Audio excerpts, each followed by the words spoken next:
You'll just have heard the recording. We're going to be recording this to share out. So again, as you've just joined us, please follow the prompts in the chat. If you can introduce yourself with your name and pronouns, your organization and location, and your go-to snack.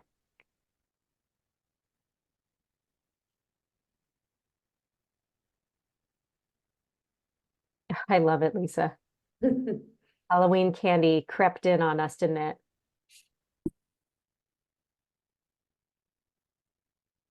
Thank you, Comey. A couple of housekeeping things. If you can, keep your video on. We would love to see your beautiful faces. We do recognize that if you can't do that, it's completely understandable. We also know that there are some interruptions. I will likely have some too, either for some furry friends or some human friends, and this is life and we're here for it, so it's okay. I'm going to introduce myself. First of all, a huge thank you to Catalyst, to the co-hosts Allison and Mary Ellen, and to all of you for bringing your whole selves. So again, for those of you who are able, we would love to see your beautiful faces, and we don't mind the cameos. For anyone who is visually impaired or can only access audio for any reason, we will also provide physical descriptions. My name is Lori Fair Allen. I use pronouns she, her. I'm an olive-skinned Hapa woman. That means half. I'm half Chinese and half European mix. I'm in my mid-40s with long brown hair. I'm wearing a black colored shirt and I'm in a guest room with a kind of a wood wall behind me with a picture of the San Francisco Golden Gate Bridge and a window.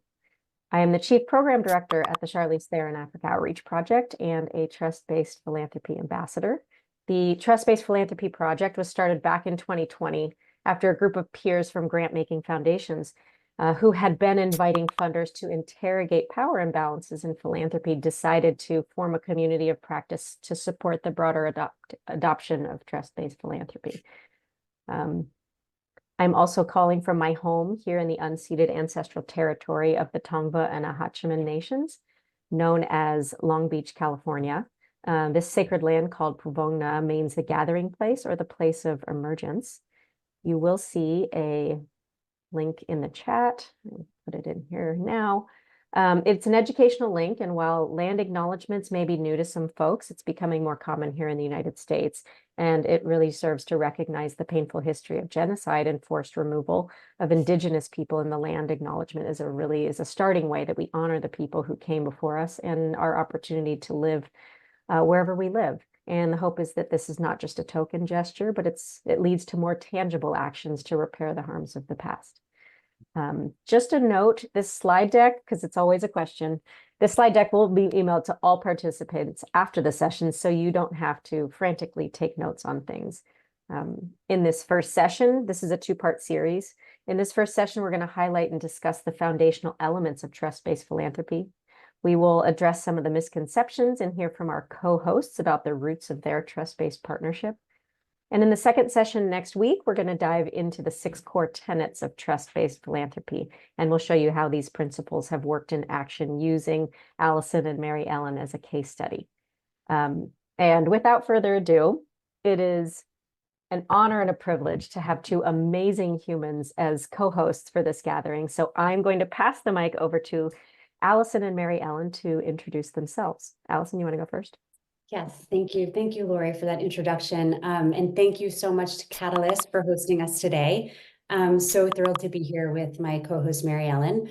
My name is Allison Nakamura-Netter, and I'm the Executive Director of Zana Africa, which is an organization that exists to support adolescent girls in Kenya and to advance gender equity. So just a little bit about me. I am also a Hapa woman. I'm half Japanese, half Irish. I have mid-length brunette hair, I'm wearing glasses, and I am calling in from my home office in Long Island, New York. In terms of the land acknowledgement, many Indigenous communities came from Long Island, and the Indigenous name for this area is Sewanica, which translates to Island of the Shells. And for those of you who have been to Long Island or from Long Island, it's a quite fitting name. But I'm just so thrilled to be here with my longtime partner and friend, Mary Ellen. And today we're going to share a little bit about how our relationship really has blossomed over the past 8 years and how we have brought trust-based philanthropy into action in our work. So, Mary Ellen. Great. Thanks, Allison. Welcome, everyone. Thank you for showing up for this important conversation. And Lori, first, just want to say thanks for moderating and for your passion for trust-based philanthropy. As you can see on the slide, I'm Mary Ellen Cunningham. I'm a white woman. I'm in my mid-50s. I have short dark brown hair with gray streaks at my temples. I'm wearing a bright orange sweater, and behind me is a dark window. I'm on the west coast of the United States, so we will watch the sunrise together throughout our time, our webinar. As I said, I'm in Seattle, and I acknowledge I live and work and play on the unceded traditional lands of the Coast Salish people. And I honor the land itself and its innumerable stewards, past and present. I'm a nonprofit consultant and a philanthropist, and I have had the privilege of partnering with Allison over the past 9 years, not only in support of Zana Africa's transformational mission, but also learning from and alongside her what true donor grantee partner relationships look like in action. So I'm really looking forward to some engaging conversation with all of you. Thank you, Mary Ellen. So I wanted to just kick off with both of you. I would love for you all to give us some background for the conversation we're going to have today. So can you please share a little bit of your relationship history? Mary Ellen, do you want to start?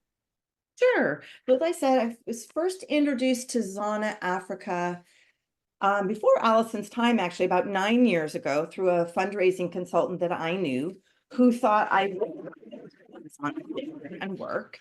And I was initially attracted to Zana Africa's human rights-based and really deeply community-informed approach, and their approach being to promote gender equity and menstrual health for girls in Kenya. And I really was drawn to the fact that they involve the larger ecosystem to create systems change that ultimately supports girls to reach their potential. When I met Zana, it was early days for the organization. They were doing great work, like really innovative, really great community-based work, and had a lot of ideas for what the future held. And so, but it was still very much developing.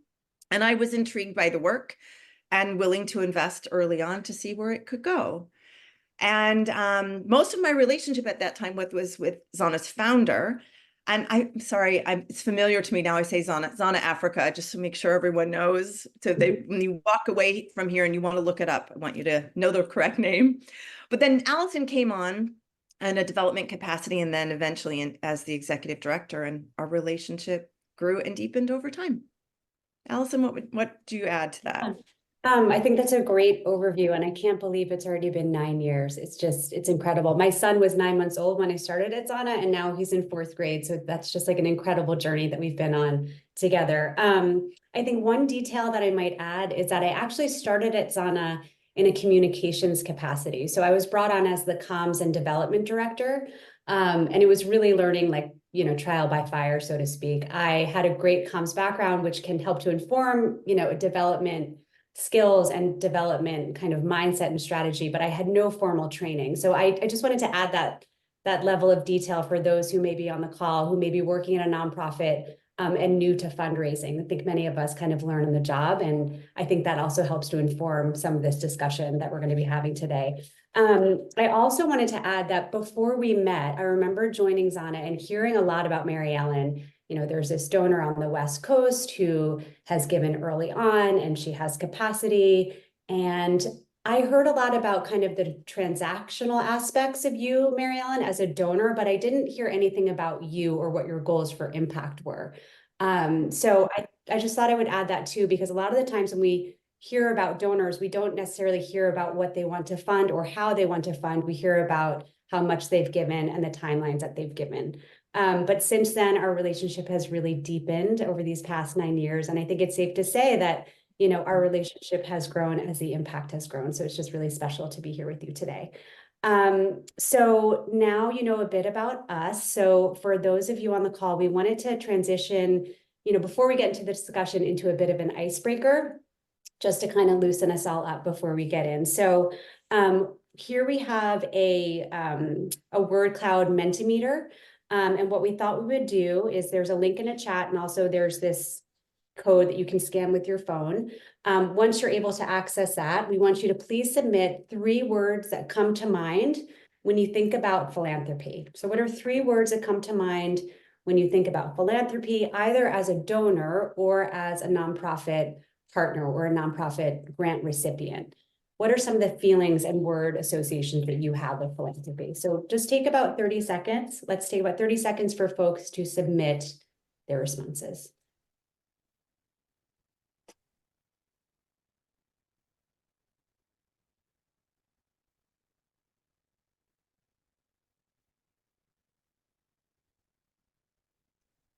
So really anything that comes to mind, quick word associations.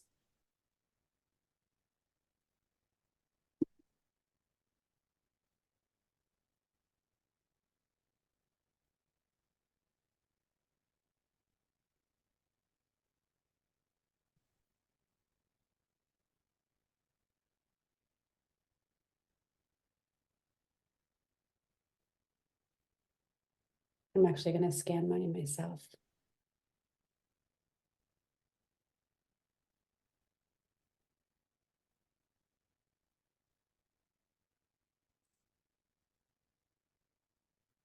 Hmm.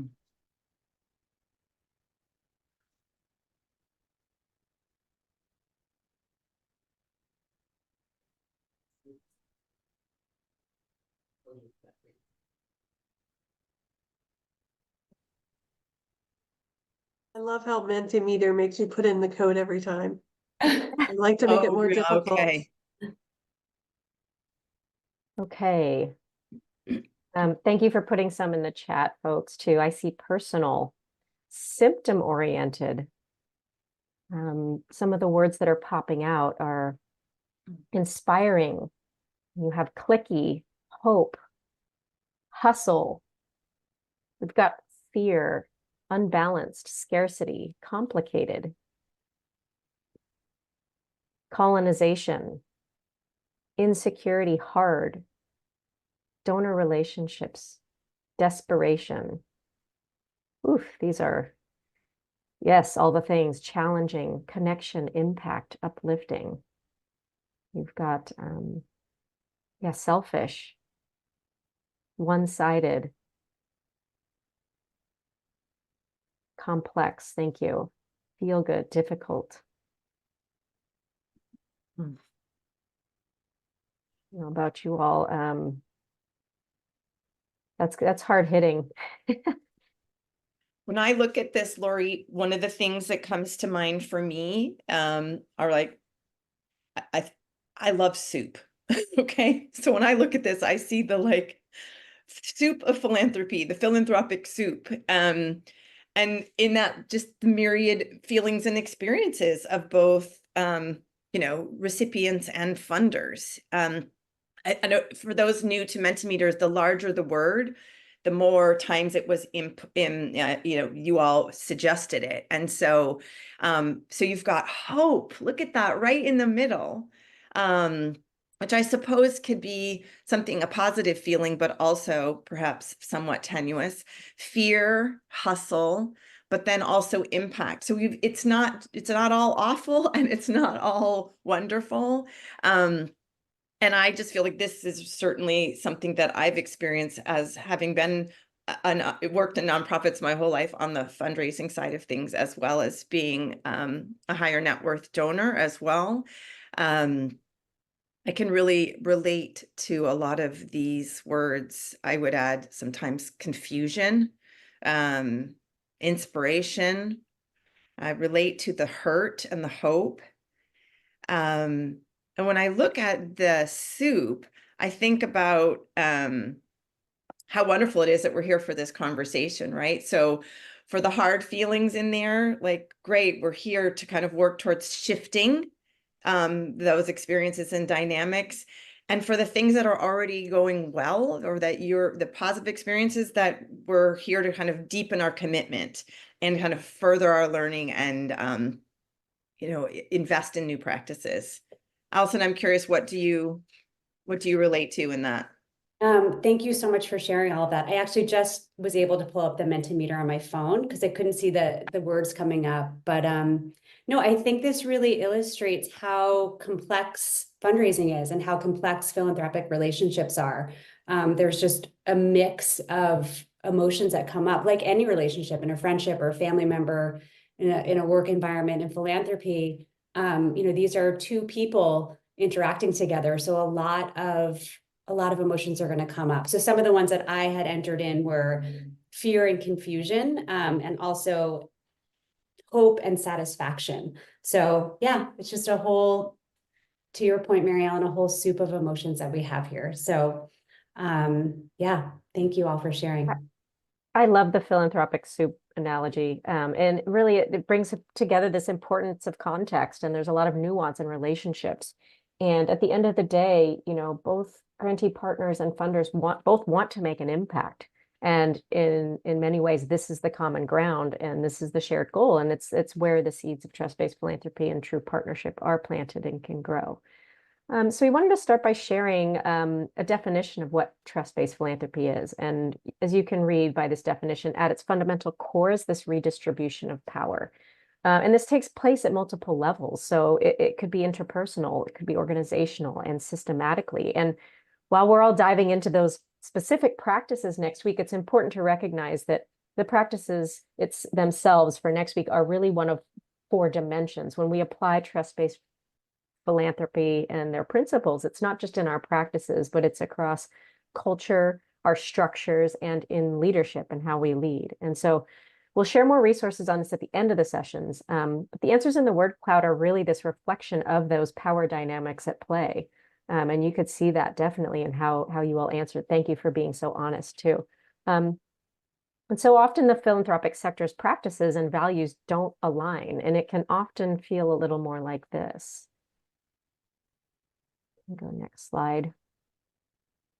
So trust-based philanthropy is this approach that aims to break down this wall and those barriers that hinder progress that we are doing together. It is a call to action. It arose because funders were challenging. It's a call to action for funders to challenge conventional philanthropic practices, and especially shifting from the people with the money holding all the power, who are often valued more simply because of that money or positional power, to a more equitable approach that is rooted in trust and accountability to communities with lived experience that are most proximate to the challenges that we actually seek to support, right? It's an approach that centers relationships and collaboration, and it embraces learning and humility and curiosity to work towards that systemic change instead of the focus being on control and compliance. And at the end of the day, it's a values-based approach. Next slide. And these values, these serve as the lens through which we make decisions about how we operate and what structures, what policies, what norms we practice. And as you'll hear today, this often requires both individual and organizational journeys of self-reflection and change. And they often happen simultaneously, although maybe not at the same pace. So in learning what trust-based philanthropy is, it's also helpful to talk about what it is not. And so we thought it would be helpful to share and address a few myths about trust-based philanthropy that are out in the world. And so Mary Ellen and Allison are going to guide us through 4 of them. Please put any question and comments in the chat. We'll respond to those at the end of the myths section. Mary Ellen? Sure, thanks, Lori.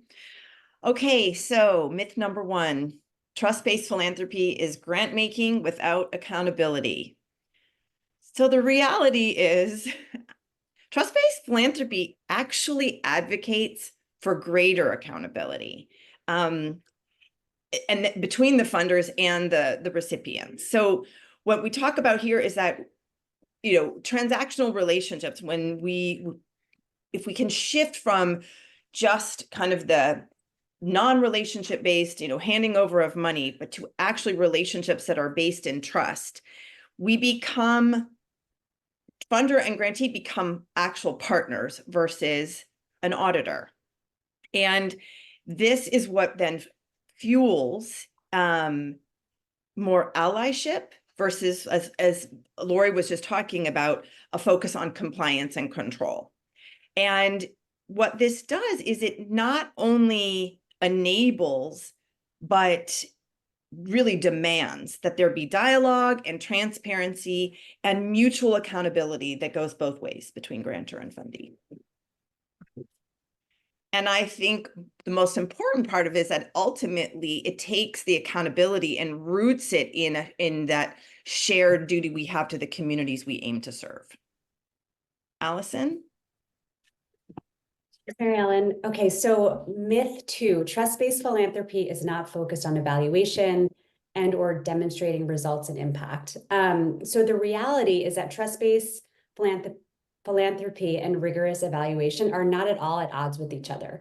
I would say the difference between traditional philanthropy and trust-based philanthropy is that in trust-based philanthropy, the donor is not imposing rigid top-down metrics. So trust-based philanthropy emphasizes collaboration, flexibility, and trusting the grantee to define what success looks like. In a trust-based partnership, the grantee drives the definition of impact, and then funders and grantees really work together in open dialogue about reaching those impact goals together. So in a trust-based partnership, the measurement is used as a tool for learning, not for a justification of funding. So it's really about defining these metrics together, trying to reach them together, and learning and having shared accountability along the way. So it's not a top-down approach. It's really about mutual respect, mutual collaboration, and coming up with these kind of impact metrics together.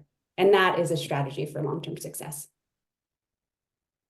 Next slide. Thanks, Allison. Sure. So this is a good one. Trust-based philanthropy is funding an organization and people you trust. Okay, the reality. Sure, this statement in and of itself seems obvious and harmless enough, right?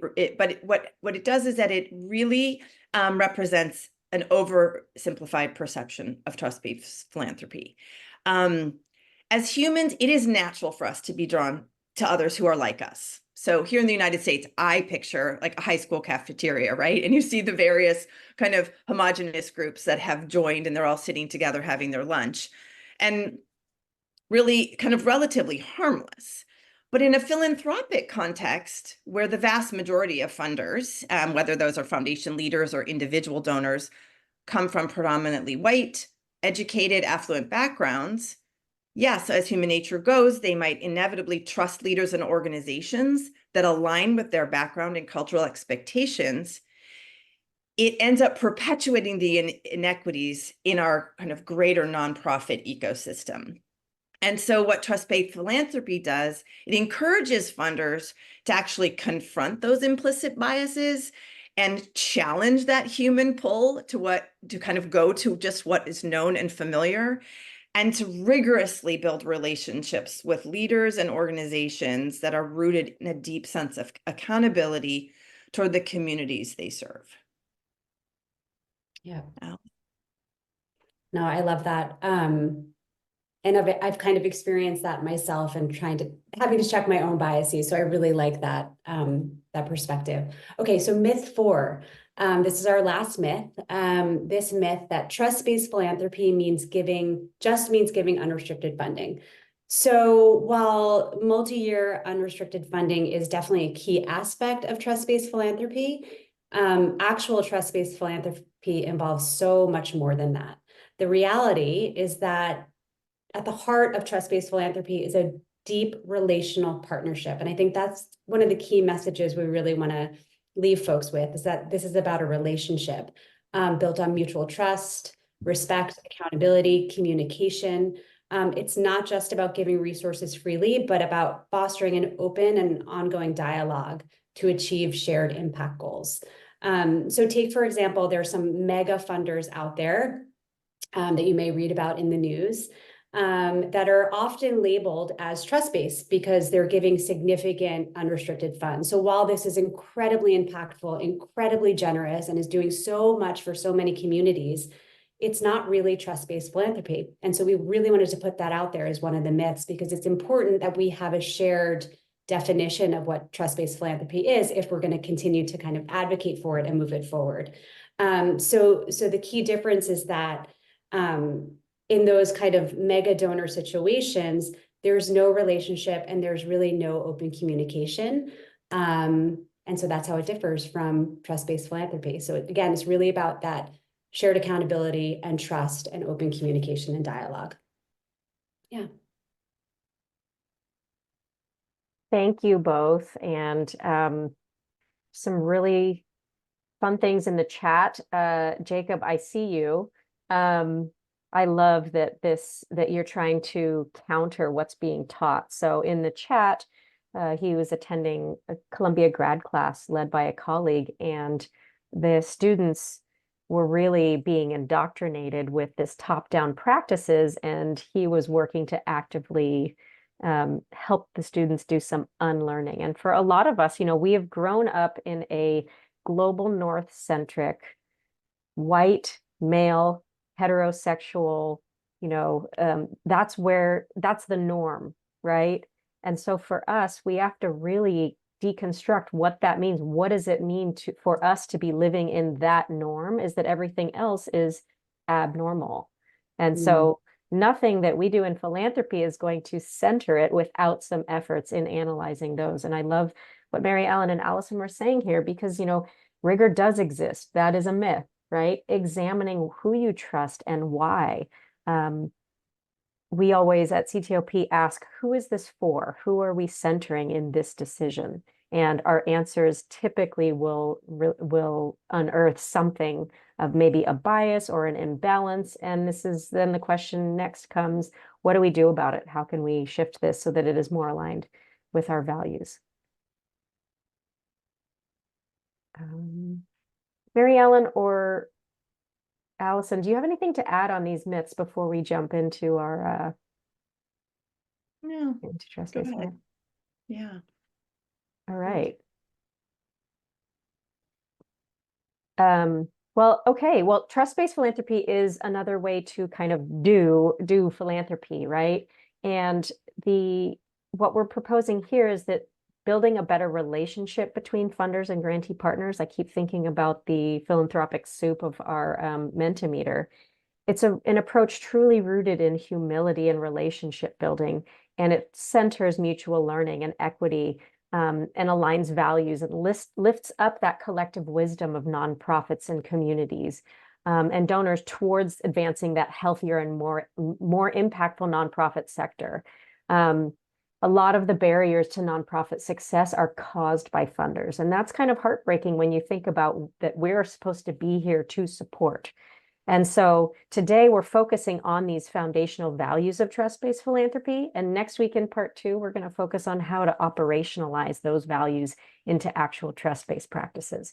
And, I've spent some months here with Mary Ellen and Allison and learning about their relationship and how it was built. I'm struck by the fact that, they did this on their own. There was no trust-based philanthropy handbook. There was no framework to refer to. Their partnership started, 9 years ago, Allison and Mary Ellen, with this authentic human connection and a boatload of curiosity and values. And they worked through it and how to put that into action. So we're going to dive into this conversation with Mary Ellen and Allison to learn more about how they've worked together and what they've learned from and alongside each other. So, Mary Ellen, given that so many participants here are leaders from small and medium-sized nonprofits that may be seeking funding from individual donors like yourself, I would love to start by asking you to share your story and why you feel it's so important to be here having this conversation with us.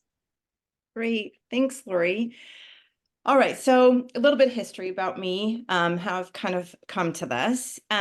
So first, let's just talk about the money. So my great-grandfather was a janitor at a small newspaper in the Midwest here in the United States back in the 30s. And he was a pretty smart guy and realized that the future wasn't in newspaper, but it was in ink.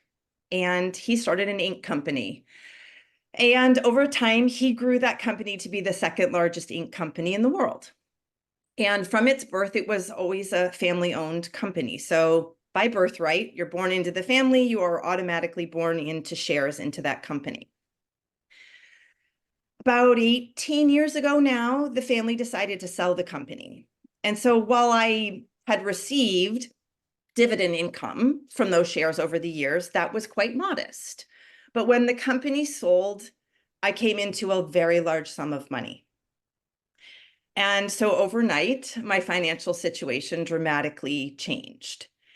As a kid, I was always keenly aware of the gap between the haves and have-nots. And honestly, I carried a lot of guilt about my privilege. And, I actually used to work really hard to hide it and even lie about it.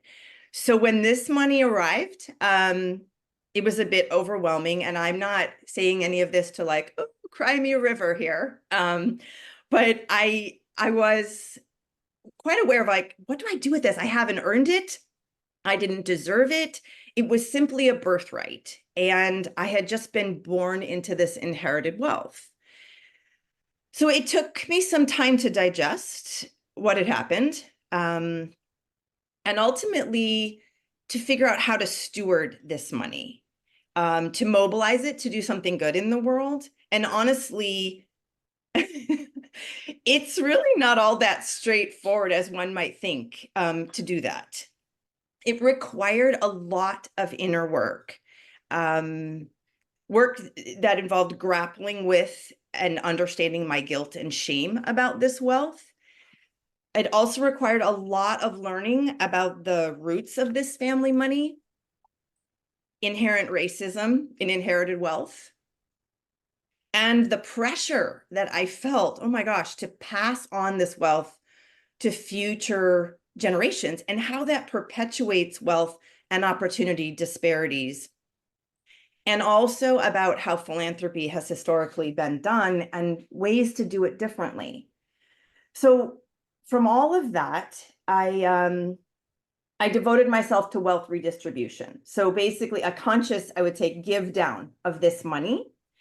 So rather than saving it and growing it to pass on to my son, my future generation, at the time, what I was really thinking about, he was about 2 years old at that time. I was thinking about, okay, what am I going to do when he's a teenager, right? When he's 15 years old and he's like, says to me, so mom, there are so many problems in the world. Climate change, racism, unequal pay for equal work, et cetera, et cetera. What have you done about it? And I wanted to have a good answer. So there are so many important issues in the world, right, that need addressing now. And so saving this money to just pass on to him after I died didn't make any sense. I feel like the best way to make the world better, not just for my kid, but for everyone, is not just saving this money for the future, but in investing in solutions now. So I set out to give this money away, invest in sustainable social change. And I'm proud to say that I have succeeded. I have done the give down. I've reached my floor. And I've worked in the nonprofit sector my whole working life. Okay. So I had a lot of initial insight into how nonprofits work and also how important funds are, but also how potentially harmful and dangerous large donations can be if they're not invested responsibly with organizational input, guidance, and partnership. So why I'm here, Lori, is I've learned so much about that along the way, about what it takes to be a true donor partner. And I want to share what I've learned with others, donors and nonprofit leaders.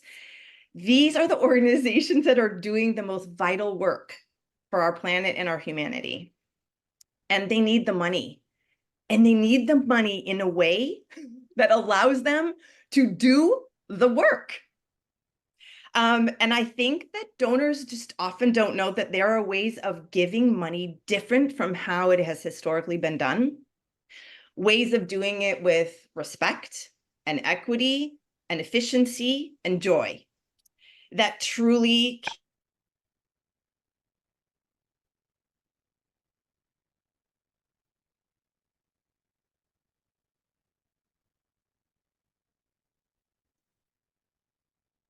Oh, I think Emmy, did we freeze? Yeah. Gosh, let's, well, while we have a little technical, I just,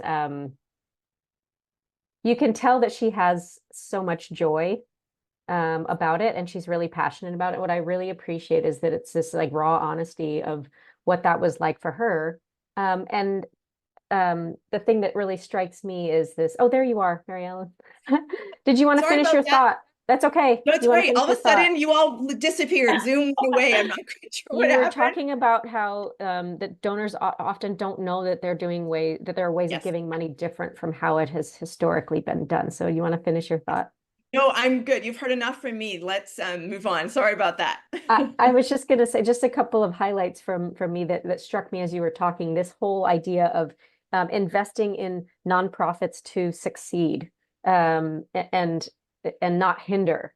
That really kind of strikes me because you're centering nonprofits in the communities that they work in, and that's so often we're like, oh, well, we just do this. When I first got into philanthropy, it's like, oh yeah, of course we just do this due diligence because that's the way it's always been done, and we don't ask about why. Or, the philanthropic sector was founded in systems of banking. So of course they are inherently biased, and risk is different than human, like the human connection of like, oh gosh, these people are doing something amazing. They're passionate, they know their community, they are the experts. I'm going to invest in them to win, to succeed. And I love that. Allison, as a nonprofit leader, I imagine that many of our guests today can really relate to your position as a fundraiser, and we'd love to hear your story of what brings you to this conversation. Yeah, thank you. And thank you, Mary Ellen, so much for sharing your story. It's just so beautiful. And every time you share it, I feel so moved, and I'm just so grateful for your partnership and for how thoughtful you've been about how you want to be a philanthropist and how you want to show up in this world. So thank you so much for doing this and for being with me on this journey. I'm truly, truly grateful. So question of why am I here? So like Mary Ellen, I think that I've always been aware of social injustice, and I've always been aware of kind of the haves and the have-nots ever since I was a little girl. Thankfully, my parents kind of raised me with that perspective to acknowledge that there is oppression, to acknowledge that there are marginalized communities who aren't getting, the services or the things that they need. So when it came to defining my career, I wanted to commit my life to working to improve the lives of marginalized and vulnerable communities. So my professional journey actually began not in that space. It began in corporate communications. I needed a job out of college, so I got a job doing PR for a luxury goods firm. While it was fun, it was not at all values aligned for me. So I decided after about 10 years of doing that to get a master's degree in social work, which was probably one of the best decisions I ever made. And it's profoundly shaped my career as a fundraiser and as an executive director. So with that kind of corporate communications background and my social work hat, I really am able to see myself as an advocate, working to uplift those who have been underserved and really helping to make change at a systemic level. Through fundraising and through nonprofit management, I'm able to both raise awareness of critical causes and then direct funding to where it's needed the most. So I get a lot of joy out of that, and I feel like I'm able to do my impact work that way. But why I think this conversation is so important is that I want to kind of share the practices of the relationship that Mary Ellen and I have had and inspire others to do this. I want to share with other nonprofit partners or nonprofit leaders or fundraisers that true, authentic relationships between a grantee and a funder are really possible. So this partnership with Mary Ellen has truly been transformational in my work and in my career, and has actually made me want to continue doing the hard work of fundraising and continue this journey in the way that I can. One last thing. I've seen recently, and many of you who work in philanthropy or who are nonprofit partners are probably seeing a shift towards trust-based philanthropy. We're hearing a lot about it. We're reading about it in our nonprofit newsletters. And we're seeing that from the institutional side, from the foundation side. I really think that it's important to inspire more individual major donors to practice trust-based philanthropy. So that is one of the key reasons why I'm here. I want to have these conversations and advocate for change, not only with foundations, not only with institutions, but really inspire individual major donors to practice trust-based philanthropy and to see, see change sooner than later. So thank you. Thanks both. And I love this comment in the chat from Jacob, this consistent theme of critical self-reflection. Definitely an important piece, fundamental piece of like reflecting on your values, reflecting on how those values translate into practices. Again, this is about this misalignment between what we say. We're like, oh yes, our values are transparency and equity and all of these things. And then our practices are like, you will apply, you will jump through all these hoops and you will apply for 1 year funding of $5,000 and you will have to reapply every single year in this big long thing. And our reporting, you have to report it like this. And it's just the practices don't align with those values and how we center decisions. And I definitely want to lift that comment up because the self-reflection is ongoing. Even when we get checked, we check ourselves all the time and we're like, you know what, this actually wasn't centering our program partners, our grantee partners. Also, I just want to say, and I know that you guys aren't mentioning this, but for those of you who are struggling to see how this works, from afar, for those of you who are in the global south to the global north, Mary Ellen and Allison, have you ever met? Just In once. person? So yeah, I was just going to say that Allison and I have been working together for almost 9 years, and Allison and I met for the first time last year. Actually, after my give down. So like I'm no longer able to give to Zana Africa with all the zeros I was. So we met after in person. So just to say these practices can transcend distance. And Yeah, that the proximity, I think now with technology, we all kind of poo-poo this idea of like, oh, Zoom is so impersonal, but what was it before that, right? It was either in person or a phone call, right? So taking this as it is, that even with technology that we can make this happen. So for both of you, wearing your respective hats as donor, partner, grantee partner, what have you learned is key for you each to do or bring to the relationship, to the space in order to foster this culture of trust and build long-term partnerships like yours? Mary Ellen, you want to go first? Sure. Okay. I'd say hands down. The first thing is, as the donor, as the person with the money, I've got to be aware of the power that comes with that. It's where it starts. And I need to understand that ultimately it's my responsibility to lead the way to dismantle those power dynamics and the inequity that exists between Allison and me. And so I've got to be the one to model and create the conditions. I say like give permission, but even that sounds too top down, but it's kind of so to speak. So it's for me to set the conditions for there to be vulnerability, transparency, and equity in our relationship. And that I see this as a partnership, right? Not simply as a benefactor and a recipient. So again, to sum it up, those with the most power need to model and create the conditions for the relationship to bloom.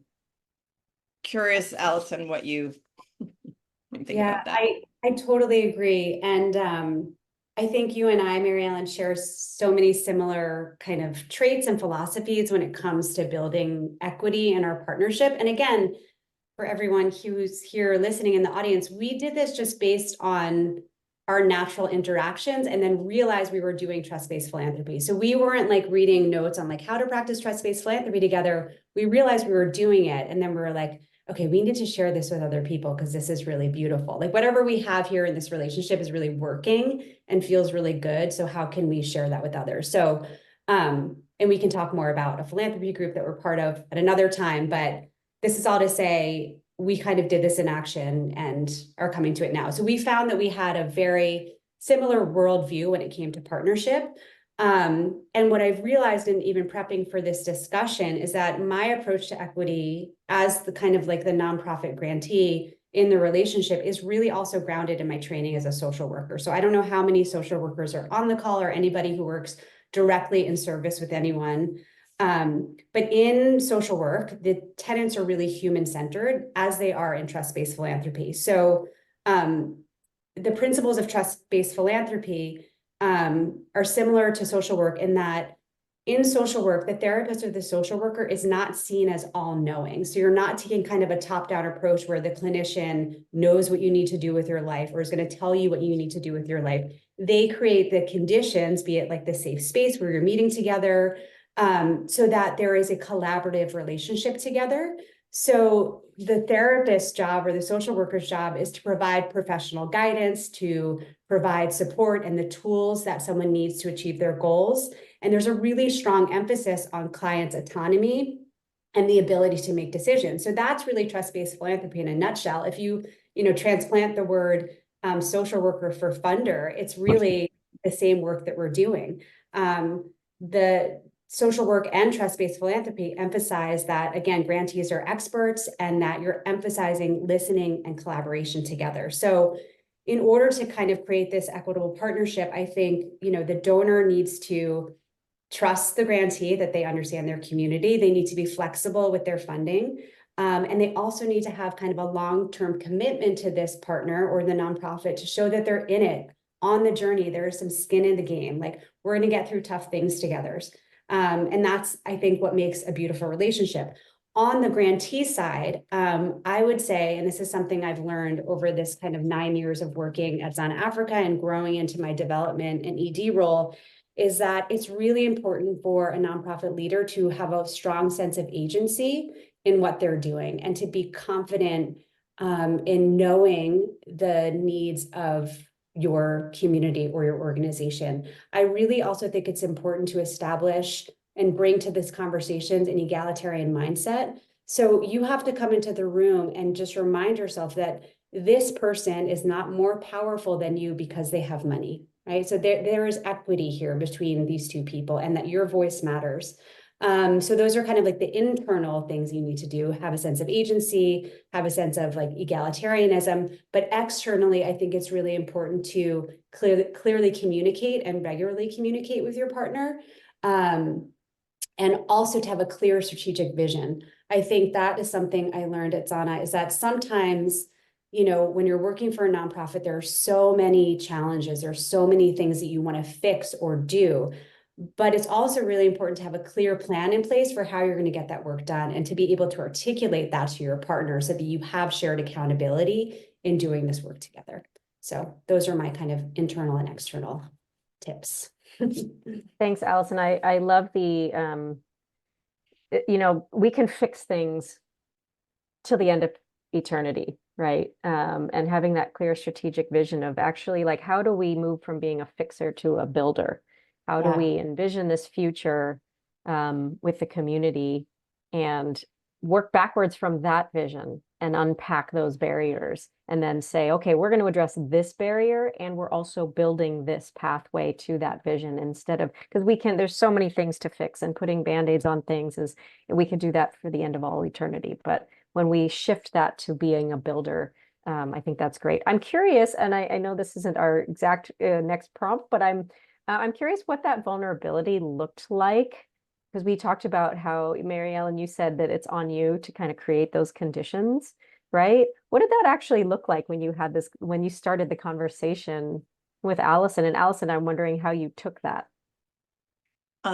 Lori, before we jump into that, I'm just noticing some really great comments and questions in the chat based on some of the things Allison and I have said. Maybe we could address some of those first.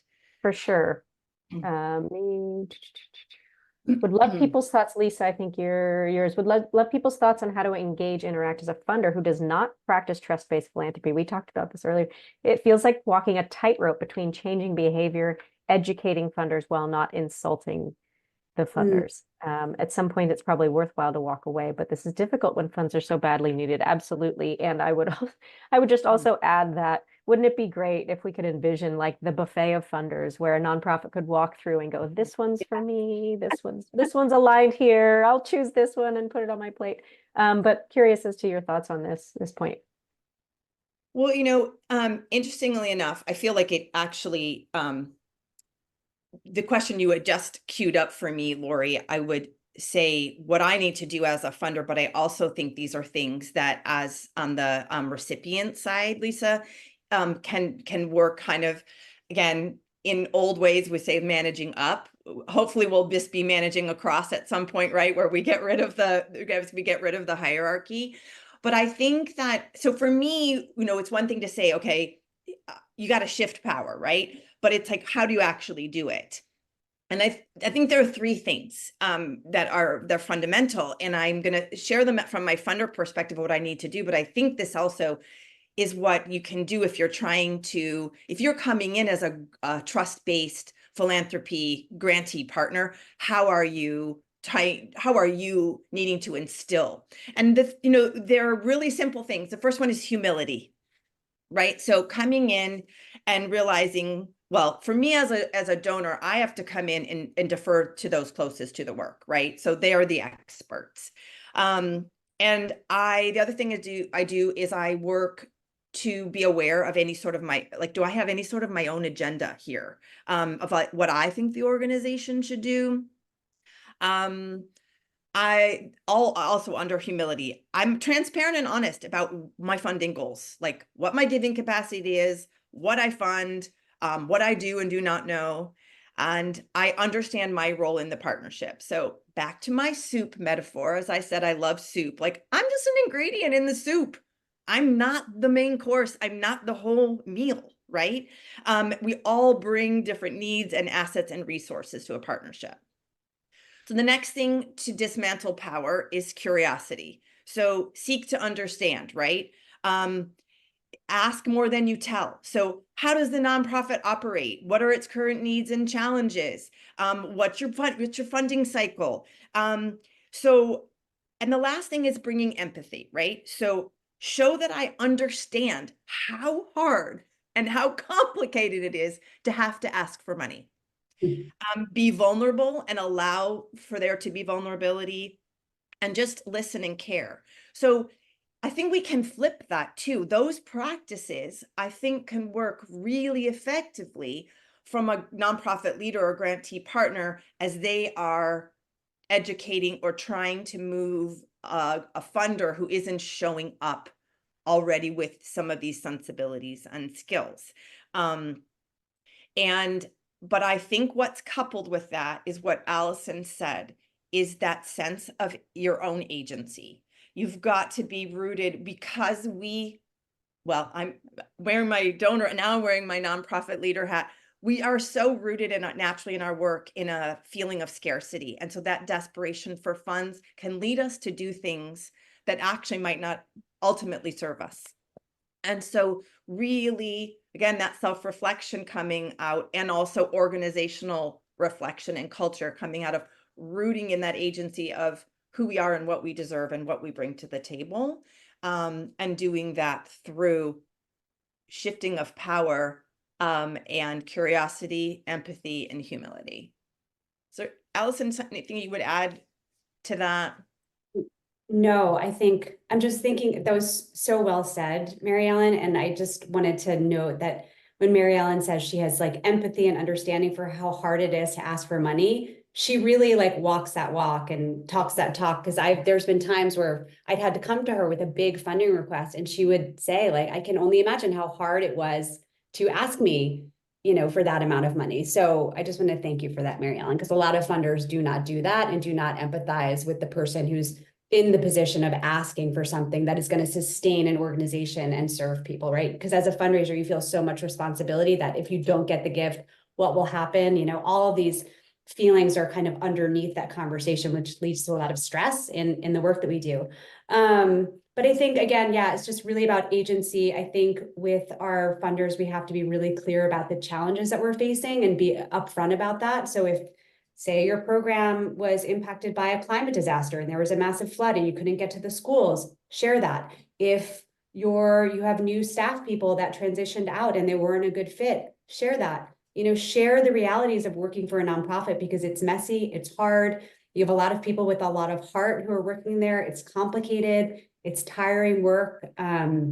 And I think it's really important to share the honest reality of what that looks like for people.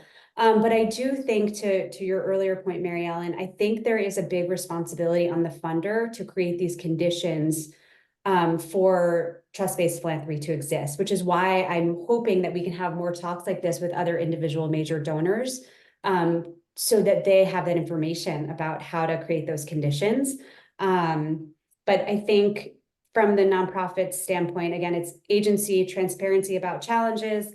Communication is key to everything. Like Brene Brown says, clear is kind. So be really clear with your communication. And then I think you can also kind of like tease trust-based philanthropy with funders. Like I did that the other day with the funder, and I'm like, okay, she's getting there. Like I feel like we can, in a couple more lunches, we're gonna kind of get to a place where we're talking about, you know, her perhaps discomfort with an inheritance that she had and how can we unpack that together, because we were like teetering on the edge of that the other day. And I think there's just, yeah, you can tease it and you kind of get a sense for if someone's going to be game or not. But yeah, so that's all I have to share about that. Thank you. I love that, Allison, because it feels also like the relationship that you've had with Mary Ellen has kind of given you some seeds of ideas of how to plant those seeds and kind of test the waters with some funders that maybe are maybe TBP curious, or they are, you know, that they're just kind of like, ooh, this is interesting, but I don't know if we could do it.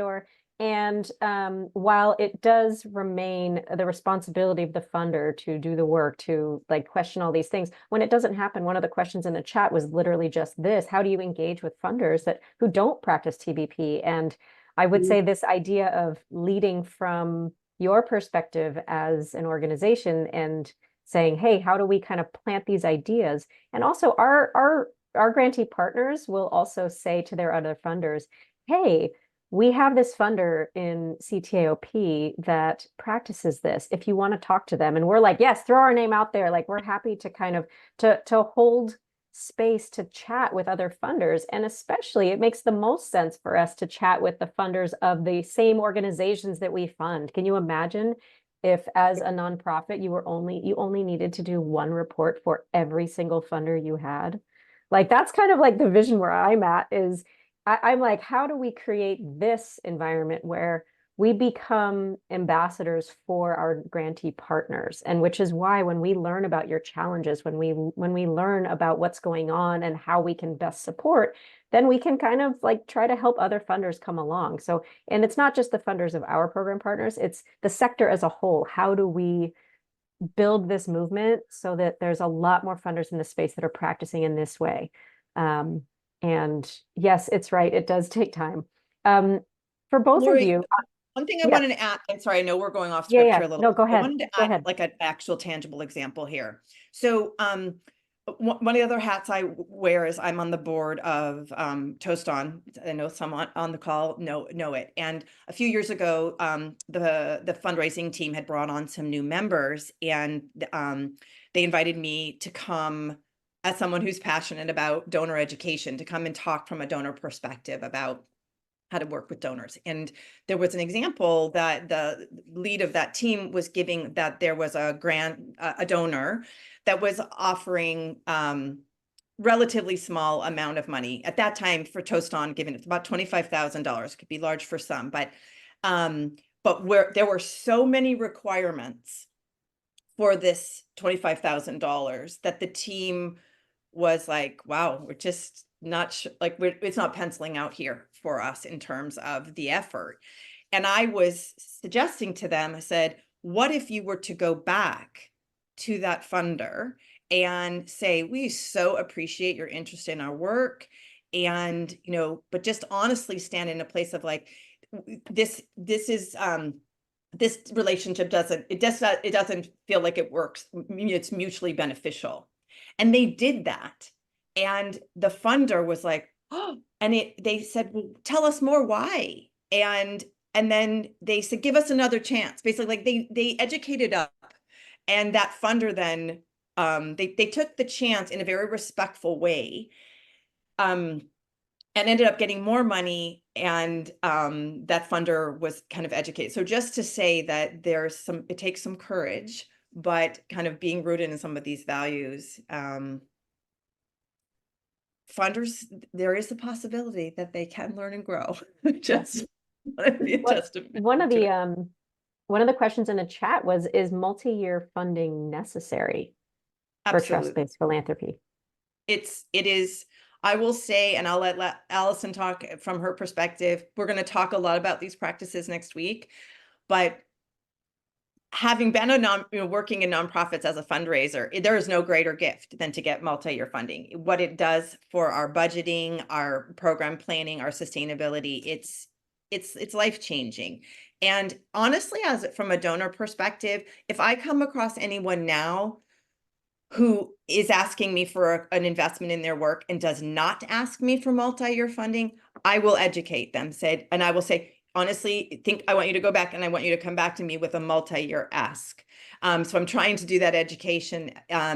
It's imperative. And honestly, too, as a donor, it makes my life easier as well.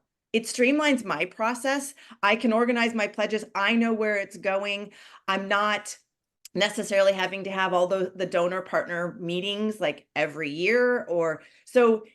So it is a core tenet of trust-based philanthropy, and it is a game changer, I think, for both donor and recipient. I will Allison? add that unrestricted, also flexible funding. Unrestricted. Oh, sorry. It That just goes is- without saying. Sorry. Yeah, of course it does, but Absolutely it's not always that way. unrestricted. So as an example, we had a program partner that we've been funding them for over about 10 years now. And at first, when we started funding them, we got this budget and it looked like the overhead was about 10%. And I was like, "Ooh, gosh, this is like, can I ask why?" And they said, "Well, it's because our board will only approve a 10% overhead." And so I got curious and I was like, "Well, do you think this is helpful to you?" And the executive director was like, "No, but that's what they think funders want." And so I said, "Well, would you like us to write a letter to your board to say we'd actually prefer you to do like true costs so that we can understand and support where it needs to be supported?" Tell me there's a successful corporation that has a 10% overhead, right? Like this overhead myth is like long since been debunked, but yet there's and even in the board members' minds that they were like, no, funders need to have 10 or less % of overhead. And it fosters then you manipulating the numbers to say, oh, we could count this as Yeah. program and not overhead. And it's like, that doesn't do anybody any good. And so he said, I would love for you to write a letter, and I was like, and I'm happy to talk to the board too if they have concerns. I get that some funders may ask for that, but it is certainly not all funders. And I wouldn't make a habit of doing that because that's not presenting. Then you're kind of getting into this cycle of trying to subsidize those funds with another grant that is also restricted, right? Yeah, I would love to switch gears a little bit on this and hear about a particular moment in your relationship where you put all of these principles and practices into action and the impact, what has that had on your work together? Yeah, Allison. Yeah. Oh gosh.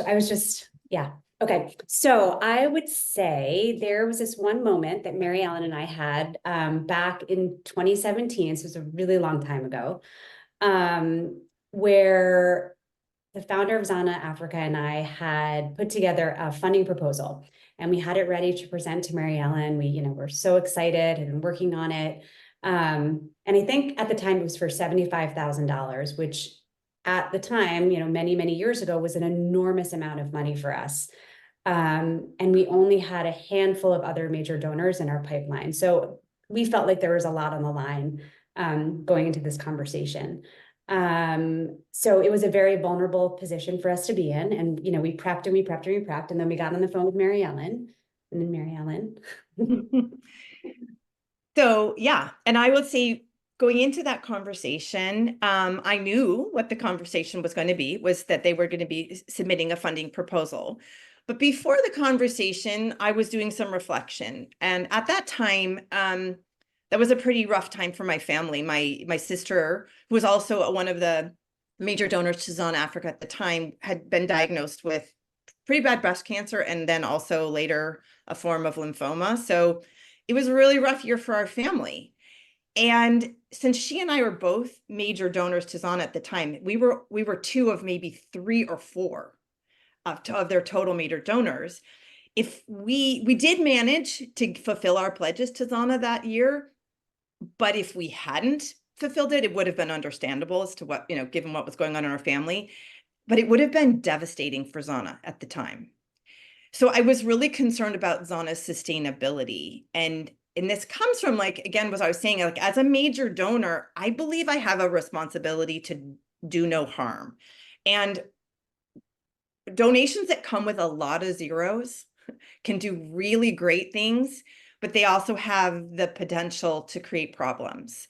And I was really thinking a lot about, like, well, if I just continue to give at this high level, but I'm not acting strategically, I'm not ultimately helping Zana. I was actually thinking at this point I might be causing harm, because I'm just perpetuating their dependence on my sister and myself, which leaves them really vulnerable, and I think with serious sustainability risk. So I'm prepping for this conversation, knowing what they are coming in for, but more thinking about maybe we need to be talking about something else around their sustainability, and do we need to be looking at that? And so it felt a bit risky, vulnerable, and uncomfortable, knowing, as I said, all the work they'd already done. I was worried about, I don't know, coming across as like critical or unsupportive in some way, but I also felt confident in, like, my reflection and how I was showing up as with authentic concern and investment in their, like, well-being and sustainability. So, Allison, where did we go from there? Yeah, so I remember during our conversation, Mary Ellen, expressed, as she just said, her feeling that if we lost her sister, we would be in serious trouble, and we would. And that was the reality, that, from a sustainability perspective, we were quite reliant on Mary Ellen and her sister. And so at first, I think I felt, a mix of feelings. One, I had immense empathy that Mary Ellen and her sister were going through this health scare, and I really understood where they were coming from. And on the other hand, I felt really inadequate, and like I didn't know what I was doing, and I didn't have, a plan in place to raise the rest of the funds that we needed to. So rather than feeling inadequate and letting that sense of inadequacy and scarcity drive me, I chose to be curious. So the open dialogue that Mary Ellen fostered, again, she led by being honest and vulnerable and sharing what was going on with her, allowed me to be honest and open and vulnerable about what was going on for Zana. And then, put pen to paper and really kind of, with our team, came up for a plan for how we would leverage Mary Ellen's gift to do more capacity building for our organization. And I have to tell you, that gift was transformational. We call it the stretch because Mary Ellen, while we were on the phone, this was pre-Zoom, she was stretching, like doing stretches in her room. And I was at a speakerphone, like talking into it. And so we call it the stretch because Mary Ellen was stretching, but it really helped Zana Africa to grow and stretch in ways that we didn't know was possible. So by being honest and being in open dialogue together, we were able to get to that point where we both kind of removed our masks and got real with each other. And it has been transformational for our organization. So I think I'm rushing through it a little bit because I have a sense of where we are with time. But I think because Mary Ellen was just so transparent and so relational, it helped our organization to grow. So thank you, Mary Ellen. Yeah. Thank you both. And as we sort of kind of close in this summary, I love the interaction. What's striking to me is the interaction between you two. It's sort of magical to see in action. And I really appreciate this because I can kind of imagine how it's been over the last 9 years where I'm sure it's a breath of fresh air for the both of you to kind of be in relationship with each other and lift each other up like this. So I just want to kind of, I'm aware of time and I want to move to close, but I would love if folks could share one word that describe how you might feel if your donor or grantee interactions were like the one we just had. You could put them in the chat. And we are here, obviously, like this is hopefully the first conversation of many. I know next week we might see some of you about this relationship between funders and grantee partners. And so next week, part 2 is of our series will focus on the actual practices of trust-based philanthropy. And these are actual doable, definable actions and that both funders and grantees can take to get those good feelings we just talked about. And We will definitely still provide examples from Allison and Mary Ellen's partnership so you can see what this looks like. And we'd love to hear from you all too next week about what TVP looks like in your worlds as well, and the positive impact and outcomes for both grantee and funders, maybe some of the things that didn't work out so well. And we wanted to share, you can see this is a slide of trust-based philanthropy resources. This is not extensive and expansive, and the deck will obviously be shared with you. And we definitely look forward to seeing you again next week as we go deeper into exploring and discussing trust-based philanthropy. I love this. Stoked, breath of fresh air, relieved, empowered. And I'm going to hand it out right now. I'm going to hand it over to Meru to close the session out. Thank you all so much. Thank you, Allison. Thank you, Laurie. Thank you, Mary, for the absolutely wonderful session. Thank you all the participants for attending. And I would love to share this poll with you. So if you could take a moment to respond, that would be lovely.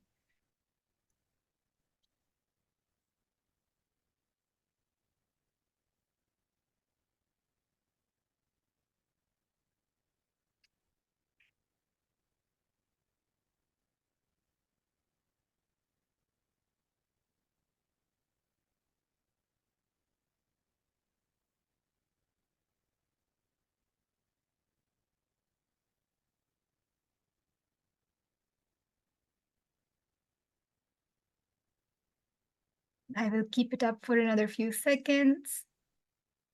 Thank you for responding so far.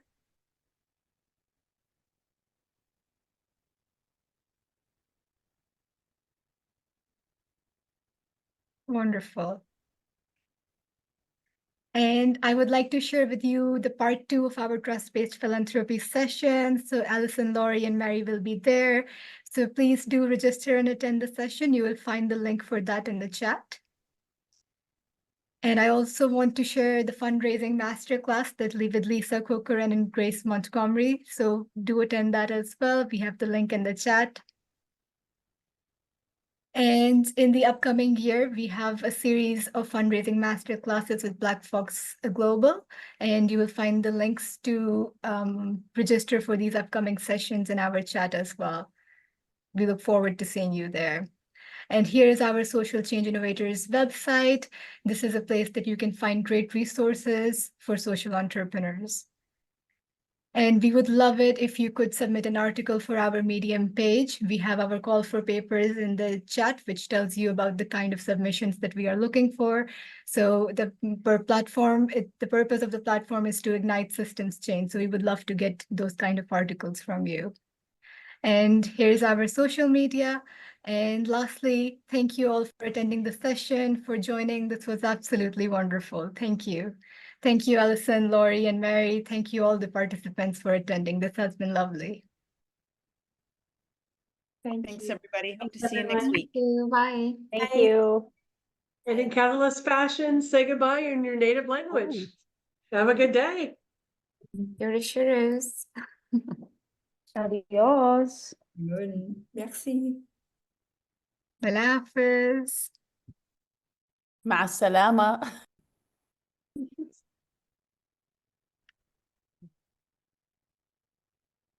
All right. Bye-bye, everyone. Bye-bye. Thank you so much. Thank you, Helen. Thank you so much. Your story was wonderful. Thank you so much. I am really blessed. I was motivated. I've been motivated by your story. Thank you so much.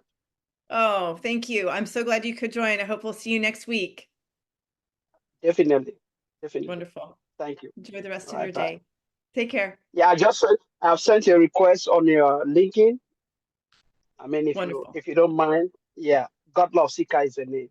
Wonderful. Look forward Thank to you it. so much. Thank you. All right, ma'am. Thank you so much. Bye.